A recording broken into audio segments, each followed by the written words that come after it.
Hi, this is Kyle with McCaw Property Management, and I just want to take a minute to answer a question that I get every time I speak in front of a bunch of real estate agents. And as you know, we love working with real estate agents. We love agents going out there finding a rent home for a client, and then they bring it to us to manage. We make you look really good by helping you service that property and client very well. And the better we do, the better you are, because you get to go buy more houses.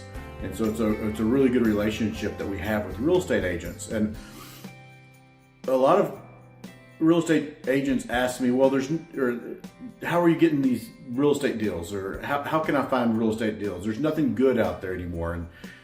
And a lot of this is your mindset. You've got to get past projecting your thoughts on what's good and bad onto your client, because your client's in a very different situation than you are.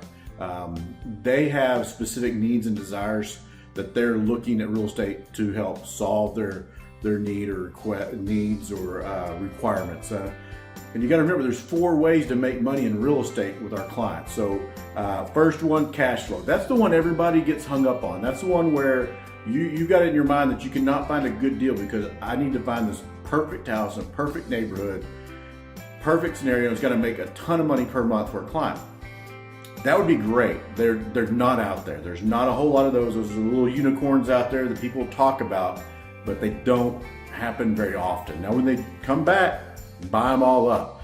But the other 3 things are what's really driving a lot of the real estate investors right now. Another one is going to be depreciation. So a lot of our clients will buy a house to help offset their tax burden. So what's going to happen is somebody will buy a house, let's say it's $200,000 rent house, and then they get to they'll take that $200,000, divide that by 27 and a half years. That number that's left is how much they can write off on their taxes. So they're depreciating that asset to help reduce their tax burden.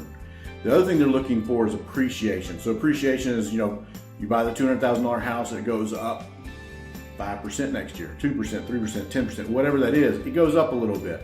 Well, over time that adds up. Now that compounded with depreciation, that's really going to be attractive to a lot of our clients. They're not looking for cash flow. These people, a lot of them, they already have a really good paycheck. They're making really good income owning that business or working for that company. And they're looking for a place to put money away and let it grow and be available when they retire. So those are some big things to think of. The other thing is you got somebody paying down the principal of that mortgage in a tenant. So that tenant is, every time they make that payment, that the $1,500, $1,800 a month, $2,000 a month that they make that payment, that money is going towards the principal, interest, taxes, and insurance for that property, and then the positive cash flow and the cost of managing the property. So you've got so many things that are helping a real estate investor in ways that are beyond income stream. We absolutely want people to make money on the month-to-month basis, but real estate's a long-term game. So if they're making $300, $400 a month off a property, that's great. If they're making $100. We got clients that they're not concerned about cash flow. We care more about their cash flow than they do.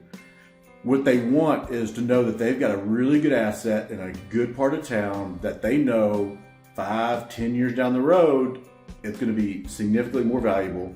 It's had really good maintenance taken care of it. We go in and take care of the properties periodically and make sure we have good tenants in there. And we've got somebody, if they put maybe $50,000, $30,000 down on that house and it's going up in value every year, and then that mortgage that was on the property is getting paid down by a tenant, they may have a $30,000 or $50,000 investment that all of a sudden is a 6-figure, payoff, just a couple of years down the road.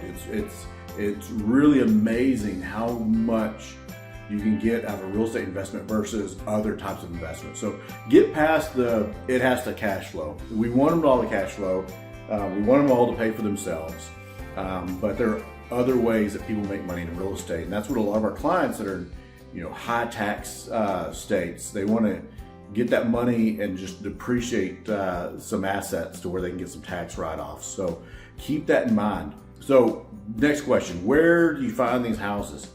These are not difficult to find. They're not everywhere. But we found that the best properties to rent in North Texas for our clients, they're gonna be 322 brick on a slab homes. That's 3 bedrooms, 2 bath, 2-car garage, brick, and on a slab. And those are the most widely appealing properties to our tenant base.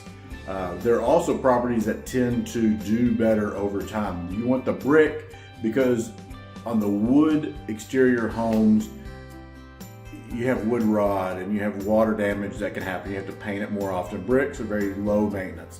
Now we do have a fair number of hardy board siding, which is like a cement board. Holds paint really good, doesn't deteriorate. It's basically just cement that's painted. Looks really good. It's sharp, stays low maintenance. But so really you're looking at those type of sidings. Cement board, which is hardy board, or brick for the low maintenance aspect of it. The slab, so you don't have too many problems. The newer the property, typically the better the foundation, because they did some changes in the foundations that they poured in North Texas since 2000. And that's going to be the post-tension. I don't know the exact year that post-tension became more popular, but the post-tension slabs hold up better than the rebar. Rebar, I've got a lot of rebar rentals and I'm okay with it and I'm fine. But you just have to know, there might be a day where you might have to go and do some adjusting on the foundation. But where you find them, I see a lot of our clients that do well are buying in neighborhoods that are desirable school districts. There's a couple of reasons. One, you're gonna have more tenants that are interested in it. Now, the flip side of that is tenants that are looking for homes that are in good school districts tend to move when school's out of session. So if that house is not rented in November, December, January, February, it's probably gonna sit a little longer. But when March, April, May, June pop up, those things, they go like hotcakes. So that's one thing to keep in mind. The one flip side, and people say, oh, Texas has horrible real estate taxes, and I'm not going to disagree with that. I don't like the real estate tax that we have, but I have seen depreciation follows taxes. So some of the better neighborhoods on appreciation are in better school districts, which have higher tax rates or higher tax values. So keep that in mind. Just because the property is cheap and has real cheap taxes, it's probably a cheap neighborhood for a cheap reason. You're gonna get cheap tenants that are not gonna take care of your property, or it's gonna be a little bit older property. So keep that in mind. So when agents come to me and they say, hey, how can I find rental houses for my clients?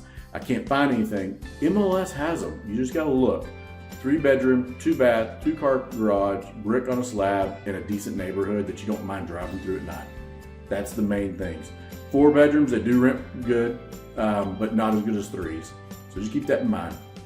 You want somebody that's gonna move into this house, get all comfortable, put their feet up on the coffee table, and all their, their toys and everything's in the closets and their extra stuff's in the attic, and then they just never move because they've gotten to know the neighborhood. They not like their neighbors, and the family or the people that are living here are just comfortable, and it's uncomfortable to move. And as long as you treat them good, take care of the property, they're going to take care of you too. So keep that in mind. When you're a real estate agent and you're looking for rental properties, good neighborhoods, drive through at night without a problem, 322 brick on a slab, and you'll be just fine. So good luck to you. Go sell a bunch of houses, bring them over to McCaw Property Management. If you want, I've got books that I'll help get those out to you to help you become a top 1% real estate agent. And what that boils down to is a typical client for a real estate agent buys a house every 7 years. Every 7 years. What if you could have a client buy a house every 7 months? That's a game changer. Now the price point may be a little bit lower, but you're gonna have a client that is constantly buying rental properties because they see the value in them. So just teach your clients the value in real estate investing, and we'll support you on the back end by making sure that you have good tenants and well-maintained properties. So go make $1 million. Love to talk to you. Reach out to me, McCaw Property Management, and we'll help you sell a bunch of houses. Thank you. Bye.